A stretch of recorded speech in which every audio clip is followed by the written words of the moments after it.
नमस्कार दोस्तों, स्वागत है आपका सिद्धांत एकेडमी चैनल पर। दोस्तों, आज की क्लास में आप लोग डीएलएड फर्स्ट सेमेस्टर का मैथ पढ़ने वाले हैं। तो देखिए, आप लोगों के लिए ये मैथ की क्लास बहुत ही इंपॉर्टेंट होने वाली है, तो इसलिए क्लास को अंत तक जरूर देखें। और यदि आप लोगों को हमारी क्लास पसंद आती है तो क्लास को लाइक करें और चैनल को सब्सक्राइब करना ना भूलें। तो चलिए बिना देरी के शुरू करते हैं आज की क्लास। तो देखिए, आज की क्लास का आपका फर्स्ट क्वेश्चन कह रहे हैं कि जो ये ब्रांड दिए हैं, क्रय करने वाले ग्राहकों की संख्या निम्नवत है और कह रहे हैं इसको पाई ग्राफ में दर्शाई। तो एक तरफ आपको लिखना है यहाँ पे ब्रांड लिखना है, ठीक है, ब्रांड लिखना है, और दूसरी तरफ लिखना है संख्या, ब्रांड यहाँ पे संख्या लिखनी है, ठीक है। और यहाँ पे तो आपका तो ए हो जाएगा, दूसरा बी हो जाएगा, सी डी और क्या हो जाए ई हो जाए, ठीक है। ये ब्रांड आपके दिए गए हैं, ठीक है। तो यहाँ पे आप लोग एक तो लिखना है आंतरिक कोण लिखना है। यहाँ पे कोण बनाना होगा, कितने डिग्री का कोण बनेगा, ठीक है। तो आप लोग इस चीज़ रख रहे हैं और यहाँ पर दिए गए आपके 40, 20, 15, 15, 10 दिए गए। तो आपका कह रहे क्रय करने वाले ग्राहकों की संख्या दी गई और ये चीज़ एक तरीके से ध्यान रखना है, ये परसेंटेज में दी गई। किस में दी गई? परसेंटेज में। तो आपको इसको बनाना होगा डिग्री में। किस में बनाना होगा? डिग्री में। देखो, पाई ग्राफ बनाना है तो डिग्री बनाना पड़ेगा। जैसे आपका 40% कहेगा तो परसेंट हटेगा, तो 40/100 गुणा 360, 2 जीरो कैंसिल कर लो, 36 गुणा 4 करो, 4 वो 6 चौक 24 हो जाए, 4 और 4 12 2 144 डिग्री। कितने डिग्री बन जाए? 144। इसी तरह 20 डिग्री का पहले तो 20% को हटाना है तो 100 का भाग करना है, गुणा करना है 360। अब यहाँ पे सॉल्व करो, 2 जीरो 36 दूनी कितना है? 72 डिग्री हो जाएगा, ठीक है। अब देखो इसके बाद 15 कितना है? 100 हो जाएगा, गुणा कितना हो जाएगा आपका? 360, जीरो से जीरो काटो, 5 दूनी 10 हो जाएगा, 5 दिया 15, 2 से काटो कितना है? 18, तो 18 गुणा 3 करो कितना है? 54। इसी तरह देखो 15 कितना है? 100 और यहाँ पे 360 का गुणा करेंगे तो इसको जब सॉल्व करेंगे तो ये भी 54 डिग्री बन जाएगा, ठीक है। अब देखो 10 गुणे वो 10/100 और गुणे कितना करना है? 360। देखो डिग्री में ज़रूर बनाना पड़ेगा, तो यहाँ पे आएगा 36 डिग्री। क्योंकि पाई चार्ट बनाना है तो पाई चार्ट तो आप लोगों ने देखा होगा, एक वृत्त के अंदर चीज़ों को दर्शाते हैं, तो इसी को बोला जाता है पाई चार्ट, ठीक है।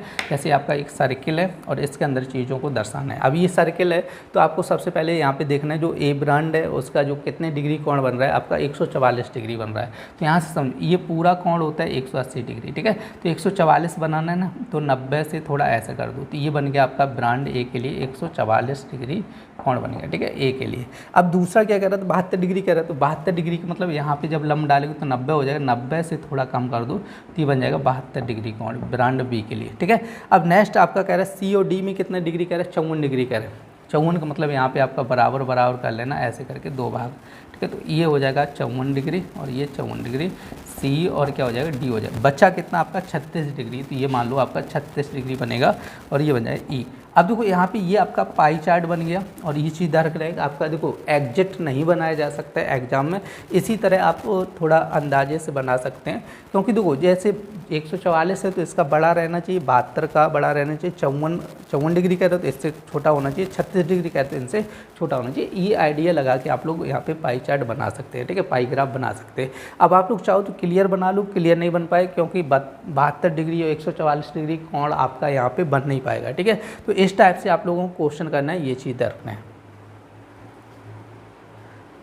देखिए आपका नेक्स्ट क्वेश्चन कह रहा है एक व्यक्ति अपनी आय का 1/4 भाग व्यक्तिगत खर्च में, कह रहा है कि 1/2 भाग घरेलू खर्च में और कह रहे हैं 1/5 भाग बच्चों की शिक्षा पर व्यय करता है, तो उसके पास कह रहे कितना धन बचा। तो यहाँ पे व्यक्ति की आय मान के चलेंगे, माना व्यक्ति की आय इक्वल टू, मान लीजिएगा व्यक्ति की आय बराबर मान लो 1 रुपये। कितनी मान लेंगे? 1 रुपये। तो व्यक्ति का व्यय निकालो यहाँ पे, ठीक है।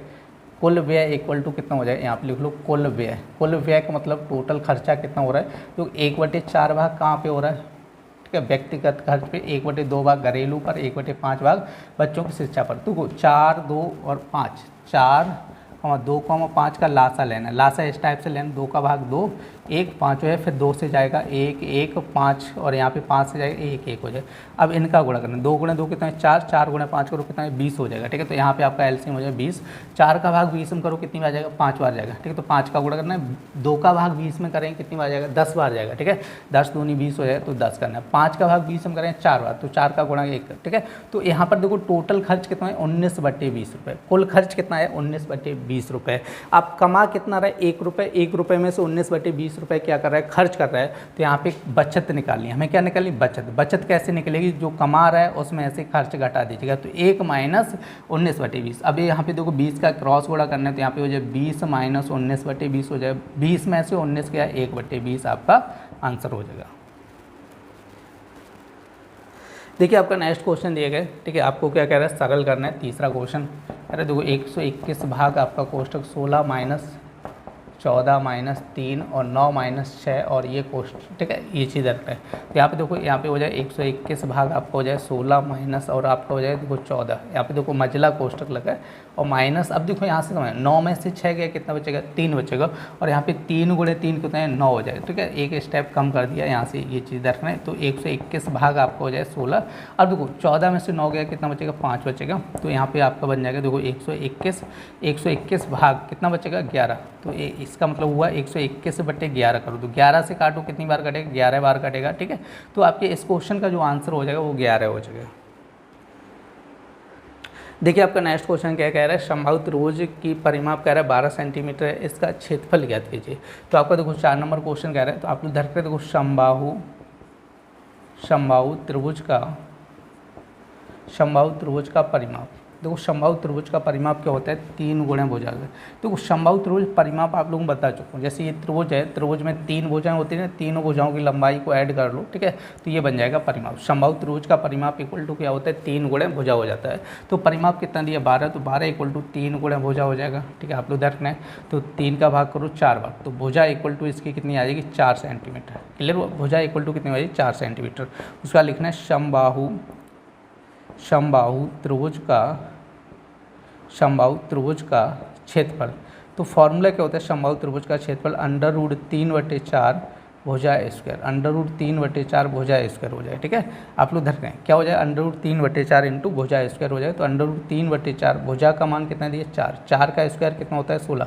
तो यहाँ पर देखो, चलो इधर लिख ले रहा हूँ, आपका बनेगा देखो √3/4 और यहाँ पे 4 का वर्ग कितना है, 16, तो 4 चौको 16 हो जाएगा, तो ये बनेगा 4√3, ठीक है। तो आपका आंसर हो जाए 4√3 वर्ग सेंटीमीटर। देखिए आपका नेक्स्ट क्वेश्चन क्या कह रहा है, यदि x बराबर 1/2 हो, तो कह रहा है आपका, यहाँ पे देखो ये दिया x बराबर कह रहा है आपका 1/2, तो आपका कह रहा है देखो 3x और यहाँ पे कह रहा है 4x माइनस 5 प्लस 3, इसका मान आपको ज्ञात करना है, ठीक है। इसी का तो मान ज्ञात करना है, तो x बराबर 1/2 यहाँ पे रख दीजिएगा, तो यहाँ पे हो जाएगा आपका देखो 3 गुणे 1/2 और ये हो जाए 4 गुणे 1/2 माइनस 5 और प्लस 3 हो जाए, 2 से काटेंगे तो ये 2, ठीक है। तो यहाँ पे आपको बनेगा 3/2 और यहाँ पे देखो 2 माइनस 5 गुणे वो प्लस 3 हो जाएगा, तो ये हो जाए 3/2, 2 में से 5 गया तो -3 प्लस 3, और देखो -3 और 3 कितने हैं, माइनस का 9/2 हो जाएगा, प्लस का 3 हो जाएगा। क्लियर हुआ। तो यहाँ से देखो आपको सॉल्व करना है, तो यहाँ पे सॉल्व कैसे करना है, 1 मानेंगे तो इधर गुणा और इधर गुणा करना होगा, तो ये हो जाएगा -9 और यहाँ पे 3 गुणे 2 करेंगे तो 6 हो जाएगा, 6/2 हो जाएगा, ठीक है। अब देखो 9 में से 6 गया, -3/2, इसका आंसर देखो कितना हो जाएगा, -3/2, क्योंकि आप लोग देखो माइनस की संख्या बड़ी है और प्लस की संख्या छोटी है, तो इसलिए माइनस में आएगा। देखिए आपका नेक्स्ट क्वेश्चन कह रहा है 8 मीटर लंबाई और कह रहा है 2 मीटर चौड़ाई वाले आयत का क्षेत्रफल एक वर्ग के क्षेत्रफल के बराबर है। तो आप लोग ध्यान रखना, लंबाई कितनी दी, लंबाई दी गई आपकी 8 मीटर, ठीक है, कितनी कह रहा है 8 मीटर, और चौड़ाई कितनी कह रहा है आपकी, चौड़ाई कह रहा है आपकी 2 मीटर, कितनी कह रहा है 2 मीटर। तो यहाँ पे निकालना है आयत का क्षेत्रफल, ठीक है, आयत का क्षेत्रफल, और आयत का क्षेत्रफल क्या होता है, लंबाई गुणा चौड़ाई, क्या हो जाए, लंबाई गुणा चौड़ाई हो जाए। क्लियर नहीं, आप उधर कहें क्या हो जाए, लंबाई गुणा चौड़ाई, तो हो जाए 8 गुणे 2, 8 गुणे 2 कितना है 16, और ये हो जाए मीटर स्क्वायर हो जाए, 16 मीटर स्क्वायर, ठीक है। अब देखो क्वेश्चन क्या कह रहे हैं, वर्ग का क्षेत्रफल और आयत का क्षेत्रफल कैसा है, बराबर है, तो आप लिखना है आपको वर्ग का क्षेत्रफल इक्वल टू आपको हो जाएगा आयत का क्षेत्रफल, वर्ग का क्षेत्रफल इक्वल टू क्या हो जाए, आयत का क्षेत्रफल। यहाँ पे लिखना चाहो लिख लो, प्रश्नानुसार, किसके अनुसार यहाँ पे ये निकल के आ रहा है, प्रश्नानुसार, मतलब क्वेश्चन के अनुसार। क्वेश्चन में ये कहा गया है, ध्यान रखो, क्वेश्चन में क्या कहा गया है कि वर्ग का क्षेत्रफल और आयत का क्षेत्रफल आपस में कैसे हैं, बराबर है, ठीक है। तो वर्ग का क्षेत्रफल तो आपको पता नहीं है, लेकिन आयत का क्षेत्रफल पता है ना 16 है, लेकिन वर्ग का क्षेत्रफल क्या होता है, भुजा स्क्वायर। क्या होता है, भुजा स्क्वायर। इसकी जगह हम लोग लिख सकते हैं भुजा स्क्वायर। अब भुजा का मान निकालेंगे तो स्क्वायर उधर जाएगा तो √16 हो जाएगा। तो यहाँ पे भुजा इक्वल टू कितना हो जाएगा, √16 का मतलब यहाँ पे 4 मीटर हो जाएगा। कितना हो जाएगा, 4 मीटर। तो आपसे क्या कह रहे हैं, वर्ग का परिमाप याद करो। तो वर्ग का परिमाप का फॉर्मूला क्या होता है, आप लोग धरते हैं वर्ग में कितनी भुजाएं होती है, 4 भुजाएं होती है ना। चारों भुजाओं की लंबाई को ऐड कर दो तो 4 गुणे क्या हो जाता है, भुजा हो जाएगा। ठीक है, आप लोग धरते हैं वर्ग का परिमाप क्या होता है, 4 गुणे भुजा। 4 गुणे भुजा कितना हो जाएगा, भुजा का मान कितना है 4, तो 4 गुणे 4 कितना है 16। ठीक है, मीटर हो जाएगा। देखिए आपका नेक्स्ट क्वेश्चन सरल करने कह रहा है। आपका फर्स्ट पॉइंट दिया गया यहाँ पे देखो -12/, कितना कह रहा है 30 कह रहा है, प्लस 3/5 कह रहा है, और प्लस का 8/10 कह रहा है। देखो एलसीएम लेना पड़ेगा। तो एलसीएम आप लोग निकाल लेना है, 30 हो जाएगा। नहीं पता तो ऐसे कर सकते हैं 30, 5, 10, 2 से काटना है। ठीक है, 2 से काटना है 15, तो 5 यहाँ पे कितनी बार जाएगा, 5 बार जाएगा। 3 से कटेगा तो 5, 5, 5 यहाँ पे देखो 5 से 1 तो गुणा करो, 2 गुणे 3 कितना है 6, 6 गुणे 5 करो 30 हो जाएगा। ठीक है, अब 30 का भाग 30 हम करेंगे तो एक बार तो -12 रहेगा। अब 5 का भाग 30 हम करो कितनी बार, 6 बार जाएगा। तो 6 गुणे 3 करो 18 हो जाएगा। 10 का भाग करो तो 8 या 24 हो जाएगा। ठीक है, तो -12 हो जाएगा, प्लस यहाँ पे कितना हो जाएगा आपका टोटल 42 हो जाएगा। कितना 42 हो जाएगा, 42/30 हो जाएगा। ठीक है, अब देखो 2 में से 2 गया 0, 4 में से 1 गया तो 30/30 बनेगा, और 30/30 का मतलब कितना हो जाएगा, 1 आंसर हो जाएगा। ठीक है, तो इसका जो फर्स्ट पॉइंट है उसका आंसर कितना है, 1 आया। अब हम लोग देखते हैं इसका सेकेंड पॉइंट। ठीक है, माइनस का 4/6 करें, प्लस -8 कितना करें 10, और प्लस 16/30 करें। तो इसका भी एलसीएम लेंगे तो कितना आएगा, 30 आएगा। अब 6 का भाग 30 हम करो कितनी बार जाएगा, 5 बार जाएगा। तो 5 गुणे 4 करो, 5 गुणे 4 करें 5 चौको 20 हो जाए, प्लस 10 का भाग 30 हम करेंगे कितनी बार, 3 बार जाएगा। तो 8 या 24 हो जाएगा। तो ये -24 हो जाएगा। ठीक है, एक तरीके से -24 हो जाएगा। 30 का भाग 30 हम एक बार तो 1 का गुणा करें तो यहाँ पे 16 हो जाए। अब देखो यहाँ पे माइनस जोड़ो तो यहाँ पे कितना है 4 और 2 2 4, तो -44 प्लस 16/30 हो जाएगा। ठीक है, अब आप लोग समझो, देखो यहाँ पे 44 में से 16 जाएगा, तो यहाँ पे ऐसे घटाना घटा लो, 44 में से 16 घटा दो तो देखो 4 में से जाएगा, 14 में से जाएगा तो 8 बचेगा। यहाँ पे 3 में से 1 गया 2, 28। तो यहाँ पे आप लोग समझो ये बन जाएगा, देखो -28 कितना है 30 हो जाएगा। ठीक है, -28 कितना हो जाएगा 30 हो जाएगा। तो यहाँ पे आप लोग समझो 2 से काटो 14 और 2 से काटेंगे 15, तो ये आंसर हो जाएगा -14/15। देखिए आपका नेक्स्ट क्वेश्चन क्या है, सीमेंट की बोरी की कीमत 300 से बढ़कर 375 हो जाती है। कह रहे कीमत में कितने प्रतिशत की वृद्धि हुई। तो आप लोग धर कीमत में वृद्धि यहाँ पे निकालें। सबसे पहले कीमत में वृद्धि निकालो। तो कीमत में वृद्धि, तो वृद्धि कितने को हुई बताओ, 375 होगी, पहले 300 में ले तो 75 रुपये की वृद्धि होगी। अब यहाँ पे निकालें कीमत में प्रतिशत वृद्धि। ठीक, कीमत में प्रतिशत वृद्धि, कीमत में प्रतिशत वृद्धि कितनी होगी 75%। ठीक है, बट्टे कितना रखना है 300 गुणे 100 करना है। ठीक है, आप लोग 75/300 रखना है, क्योंकि पूर्व मूल्य कितना था, पहले का मूल्य कितना था 300। तो 2 जीरो काटो, अब यहाँ पे 3 से काटेगा तो 25 बार कटेगा ना, तो यहाँ पे हो जाएगा आपका 25% आपका आंसर। देखिए आपका नेक्स्ट क्वेश्चन कह रहा है, देखो यहाँ पे 9 पॉइंट नहीं कह रहा है, क्वेश्चन नंबर 9 कह रहा है। तो आपका सवाल दिया देखो 9 माइनस आपका दिया 0.4 और माइनस का 0.04 माइनस 0.004, और यहाँ पर कह रहे हैं देखो प्लस करके आपका प्लस लगे, और 2 माइनस 0.9 कर रहे हैं। ठीक है, तो अब आप लोग समझो यहाँ पर देखो पहले तो इसको और इसको सॉल्व करना है। तो यहाँ पे जब सॉल्व करेंगे तो 4 माइनस और यहाँ पे 0.4 हो जाएगा -10। अब देखो 0.04 में से 0.004 घटाना है, तो यहाँ पे घटाना है तो यहाँ पे 0 बढ़ाएंगे तभी तो घटेगा। 10 में से 4 गया कितना हो जाएगा 6, और यहाँ पे कितना हो जाएगा 3, तो यहाँ पे बनेगा 0.036 बन जाएगा। ठीक है, प्लस चिन्ह लगाया। अब देखो 2.0 में से 0.9 घटाएंगे तो 10 में से 9 गया 1 बचेगा, और यहाँ पे 1.1 बचेगा, 1.1 बचेगा। ये देखो प्लस क्या और ये माइनस क्या है, तो प्लस वाला ऐड हो जाएगा। देखो 1.1 में ये 0.4 प्लस करना है, देखो पॉइंट के सामने पॉइंट रहना चाहिए, तो ये बन जाए 1.5। ठीक है, इसको और इसको प्लस करेंगे तो 4 माइनस और ये हो जाए 1.5 माइनस 0.036 हो जाएगा। ठीक है, आप लोग समझो, देखो पॉइंट के सामने पॉइंट होना चाहिए तभी आपका सही होगा। अगर पॉइंट आगे पीछे रखा है तो गलत हो जाएगा। काफ़ी लोग तो इसको 4.1 लिख लेंगे क्योंकि डायरेक्ट जोड़ेंगे इसको, ठीक है, 4.1 लिख लेंगे तो ये गलत हो जाए, पॉइंट के सामने पॉइंट रहना, 4 और 1 5 और 1.5 बनेगा। 1.5 में से इसको घटाना है, 1.5 में से 0.036 घटाना, तो यहाँ पे 2 जीरो बढ़ा लेंगे, 10 में से 6 गया तो 4 बचेगा, यहाँ बचेगा 9 में से गया तो यहाँ पे कितना बचेगा 6 और यहाँ बचेगा 4, तो 1 दशमलव, तो यहाँ पे बनेगा देखो 4 माइनस 1.464 बनेगा। तो अब देखो 4.00 में से आपको घटाना है 1.464 घटाना है, तो 10 में से 4 गया कितना बचेगा 6, 9 में से गया तो 3, 9 में से गया तो 5 और यहाँ पे बचेगा 3, 3 में से 1 गया 2 बचेगा, तो इसका आंसर आ जाएगा 2.536 आपका आंसर हो जाएगा। देखिए आपका नेक्स्ट क्वेश्चन कह रहे हैं कि विभिन्न वर्षों में एक विद्यालय में शिक्षार्थियों की कुल संख्या निम्नलिखित सारणी द्वारा प्रदर्शित की। अब देखो ये संख्या दी, नीचे वाली संख्या और दूसरा क्या दिया, ऊपर क्या दिया, वर्ष दिया है और कह रहे हैं पिक्टोग्राफ द्वारा प्रदर्शित करना। देखो पिक्टोग्राफ आपको बनाना पड़ेगा, मानना पड़ेगा। सबसे पहले इसमें से हाईएस्ट कॉमन संख्या लो। हाईएस्ट मतलब बड़ी से बड़ी कॉमन कितनी मिलेगी, 400, 500, 700, 600, 800 में बड़ी से बड़ी संख्या कितनी मिलेगी, 100। अब 100 बराबर कोई सा भी आप लोग पिक्टोग्राफ मान लीजिएगा, देखो कोई सिंबल बना लो या कुछ भी बना लो, तो यहाँ पे हम लोग ये स्टार बना के चलाऊँ। तो 2000 में शिक्षार्थियों की संख्या कितनी थी, 400 थी, 100 का भाग 400 में करो कितनी बार जाएगा, 4 बार, तो मतलब यहाँ पे 4 स्टार आपको बनाने हैं। ऐसे करके कितने स्टार बनाने, 4। अब इसी तरह 2002 में देखो कितनी थी, 500 थी, 100 का भाग 500 में करेंगे तो कितने स्टार बनेंगे, 5 स्टार बनेंगे। क्लियर हुआ, तो यहाँ पे 5 स्टार बना। 2004 की बात करेंगे तो कितने बनेंगे, 2004 में 7 स्टार बनेंगे। ठीक है, तो 7 स्टार यहाँ पे ऐसे बना लो, कितने हुए, 4 और यहाँ पे 3, 7 हो गए। ठीक है, 2000 उसके बाद 6 की बात करेंगे तो कितने बनेंगे, 6 बनेंगे, तो 2006 में 6 ही स्टार बनेंगे। ठीक है, देखो जो भी सिंबल बनाना है आप लोग बना सकते, कोई दिक्कत नहीं, ज़रूरी नहीं कि हमने स्टार बनाया तो आप भी स्टार बनाओ, जो भी सिंबल बनाना चाहो, फूल बनाना चाहो, पत्ती बनाना चाहो, XYZ कुछ भी बना सकते हैं। ठीक है, 2006 के बाद यहाँ पे बात करते हैं 2008 की। 2008 में देखो 100 का भाग करेंगे, क्योंकि 800 संख्या है ना, 100 का भाग करेंगे तो 8 आएगा, तो यहाँ पर आपको कितने फूल बनाने होंगे, 8 फूल बनाने होंगे, 3, 6 और 2 कितने हो जाए, 8 हो जाएं। ठीक है, तो ये आपका क्वेश्चन कंप्लीट हो गया, पिक्टोग्राफ द्वारा आपका सॉल्व करवा रहा था।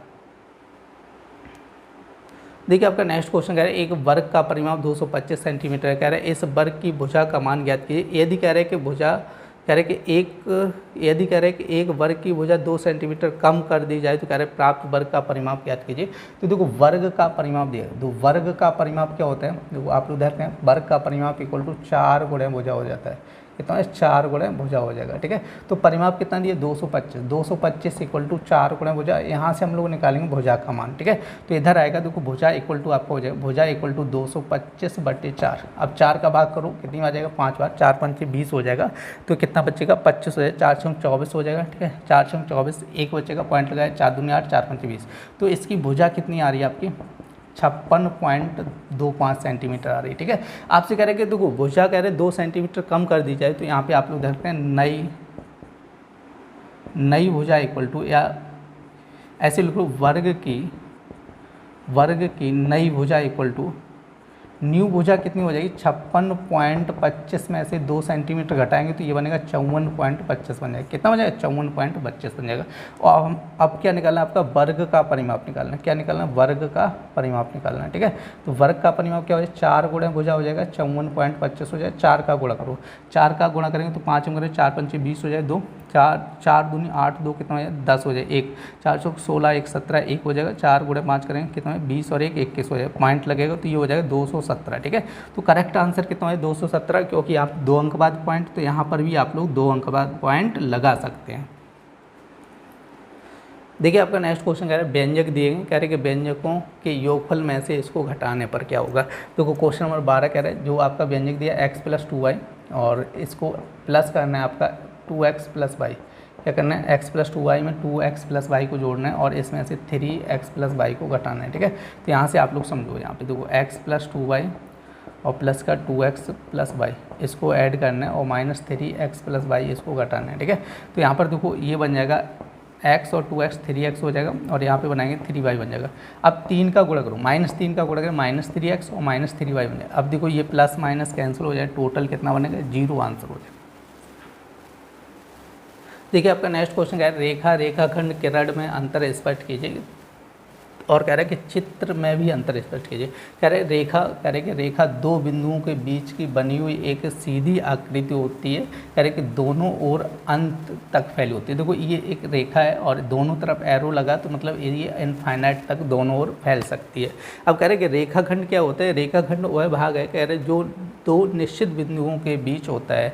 तो दो निश्चित बिंदुओं मतलब दोनों तरफ पॉइंट लगा होता है, इसके बीच में जो रेखा भाग होता है उसी को हम लोग क्या कहते हैं? रेखा कहते हैं। तो वही कह रहे हैं कि दो निश्चित बिंदुओं के बीच में स्थित होता है उसको हम लोग क्या कहते हैं? रेखाखंड कहते हैं। नेक्स्ट कह रहे कि यह रेखा का वह भाग होता है, कह रहे कि जिसका एक सिरा निश्चित होता है। जैसे यहाँ पे एक सिरा क्या होगा? निश्चित होगा। दूसरा सिरा क्या होता है? अनंत तक बढ़ता है। ये कहाँ तक जाता है? इनफाइनाइट तक जाता है। देखिए आपका नेक्स्ट क्वेश्चन क्या कह रहा है कि निम्नांकित संख्याओं को शब्दों में लिखिए। आपसे कह रहे हैं देखो शब्दों में लिखना है। आपका फर्स्ट दिया है 7019 दे रहा है, तो यहाँ पे लिखना है देखो आपको 7019 लिखना है। ठीक है, आप लोग रहे हैं कितना लिखना है? 19, 7019 है। अब इसका सेकेंड पॉइंट 23,013 कह रहे हैं, तो यहाँ पे लिखना है 23,013। ठीक है, कितना हो जाए? 23,013। थर्ड पॉइंट आपका क्या कह रहा है? 69,369 कह रहा है, तो ये हो जाएगा 69,369। ठीक है, 69,369 हो जाएगा। ठीक है, और इसका चौथा पॉइंट क्या कह रहा है? और देखो इसका चौथा पॉइंट क्या होगा आपका? कह रहा है इकाई, दहाई, सैकड़ा, हज़ार, 10,000, लाख, तो 8,93,059 हो जाएगा। ठीक है, तो यहाँ पे लिखना है आपका, देखो इसको ऐसे लिखना है 8,93,059 हो जाएगा। ठीक है, 8,93,000 क्या हो जाएगा? 59 हो जाएगा। देखिए आपका नेक्स्ट क्वेश्चन है निम्नांकित संख्याओं को अंकों में छांटिए। तो अंकों में छांटने का मतलब ये है क्रम से 0, 3, उसका 10, 11 और 18 हो जाए। ठीक है, क्रम से लिख दो, बस आंसर हो जाए।